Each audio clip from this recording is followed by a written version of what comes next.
या परिसरातील नवीन दत्त मंदिर हे खूप पुरातन मंदिर आहे आणि जवळपास 200 वर्ष जुने हे मंदिर आहे आणि इथे दरवर्षी आपण दत्त जन्मोत्सव साजरा करतो आणि त्या अनुषंगाने इथे खूप मोठ्या प्रमाणात कार्यक्रमाची रेलचेल असते आणि प्रक्षाळा पूजा,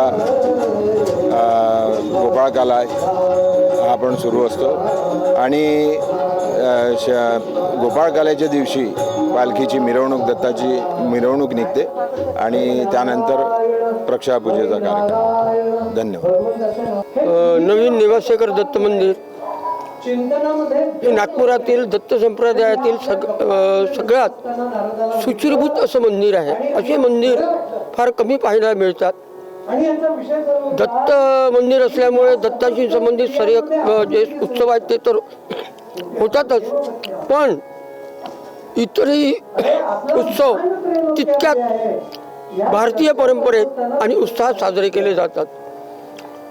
1892 पासूनचा इतिहास या मंदिराचा उपलब्ध आहे. त्यापूर्वीचा इतिहास उपलब्ध नाही, पण 1892 पासूनचा आस्थायागतचा इतिहास इथे उपलब्ध आहे आणि 1892 पासून ज्या तऱ्हेने, ज्या सुचिरभूततेने हा उत्सव इथे साजरा केला जातो, त्याच सुचिरभूततेने इथे आजही तितक्याच सुचिरभूततेने साजरा केला जातो.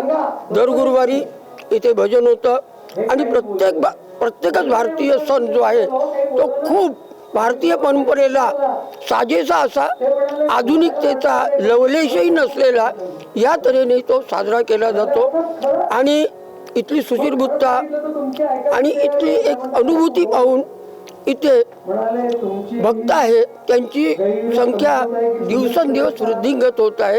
हे आमच्यासाठी आनंदाची बातमी आहे. धन्यवाद. नेवासेकरांचं मंदिर आहे, फार पुरातन मंदिर आहे आणि आता सांगितल्याप्रमाणे सुचिरभूतता इथे पुरेपूर पालन केले जाते.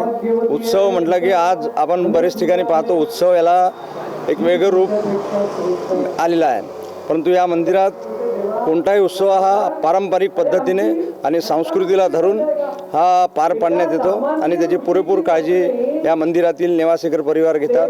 प्रत्येक भक्तजनांची काळजी जसे हे दत्त भगवान घेतात त्याचप्रमाणे हे नेवासेकर जे मंदिराचे चालक आहेत, मालक आहेत, ते सुद्धा सर्व येणाऱ्या भक्तजनांचे फार याने काळजी घेतात आणि असेच उत्सव इथे दरवर्षी आणि वर्षातून अनेक उत्सव पार पडत असतात.